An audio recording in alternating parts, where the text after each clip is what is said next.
Okay, so it's been a wild winter with plenty of snow and ice, but warmer weather this week is giving us just a taste of spring. And did you know that right now in February, we may even start seeing some spring flowers bloom? Well, gardening expert Ginny with the University of Maryland Extension Office is here to help us get our green thumb ready to go for spring. Yes, I love it when I see, we're going to start with crocuses, by the way. I love it when I see a crocus pop up right away. You know it's spring. It's spring, yeah, and we're already seeing them, right? Yes.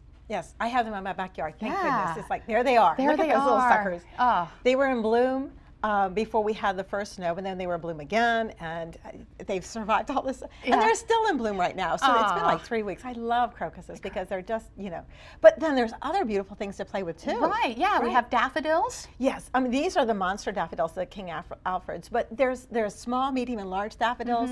You know, these are the kind of things that will be able to bloom for years and years and years. They do best if you plant them in the full sun, but if you plant them in an area where you have deciduous trees that lose their leaves, they look great too because they look beautiful in the springtime. You get plenty of sunshine until the leaves come out on the trees. Now, when should we start seeing daffodils?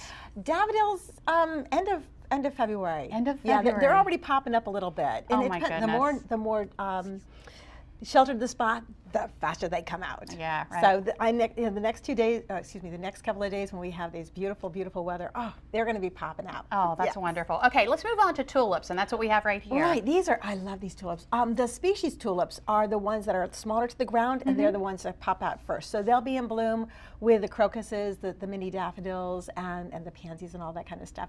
But then again, we have spring, summer, and early, mid, and late for the daffodils. So we'll have them all through just about until May, just like the daffodils. Now, if we see these popping out now, is there anything we should do? No. They're used to cold weather. They like the cold weather. And as a matter of fact, the daffodils, which I absolutely adore, they're not necessarily happy here on the Eastern Shore because we have something called really hot summers, like 110 degrees. Do you remember that when it was really I forgot warm? about those. I It's know. been too cold. But I mean, they don't always survive. So what my trick is, I plant them where they get afternoon shade.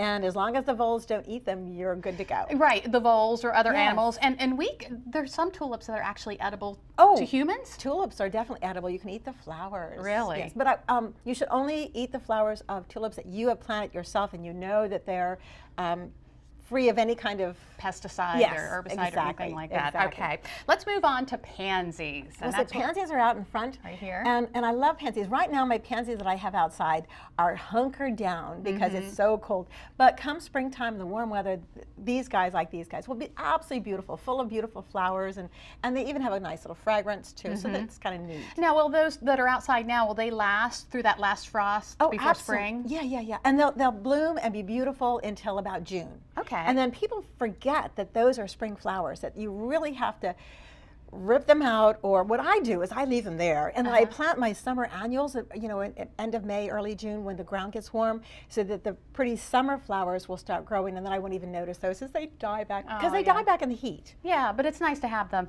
in the early spring. Okay, hyacinth. Oh my goodness, that's what we're smelling here. We're just I wish you could smell this right now. Yes, this is amazing, and I love hyacinths. These again are the things that survive for years and years and years. Plant them in a sunny spot in a garden area, and they will just go ahead and give you years of gorgeous fragrance and color. And, there's different colors, aren't there? Yeah, I love the dark purple ones. They're pure white, the yellow, pink, and even a light blue. So, you choose. Yeah, and you just plant it right in your flower bed? Absolutely, absolutely. The ones that has a rainbow of colors, those are your tulips. Okay. They will have yellows, and the whole rainbow except for black. Right. But they have that dark, dark purple that almost looks black. And then they have the candy-colored ones. The stripes and the flames. Tulips are. You have to plant them, even though you know that they're not going to live. You got to plant them because they're gorgeous. All right. And then I have a little primrose here down here. Primroses are neat. They're just little, guys. They actually plant them so that we can enjoy them. I know I'm going to the Philadelphia Flower Show, and they're going to have a zillion there, and I'll bring them all home. Oh, that sounds like fun. Yes. Now, when When do we really need to start paying attention to our plants, our spring plants? Well, actually, we plant them in the fall, and then in the springtime when they come up, we start enjoying them. What I would suggest is as soon as they start coming up, if you like the looks of them, go ahead and cut them and bring them inside. One quick note is with the daffodils, you don't want to mix daffodils with anything else. If you do want to mix a mixed bouquet, you have to take the water and change it twice in at least a day. Really? Because daffodils are poisonous, every way, shape, or form. Flower, stem, leaves.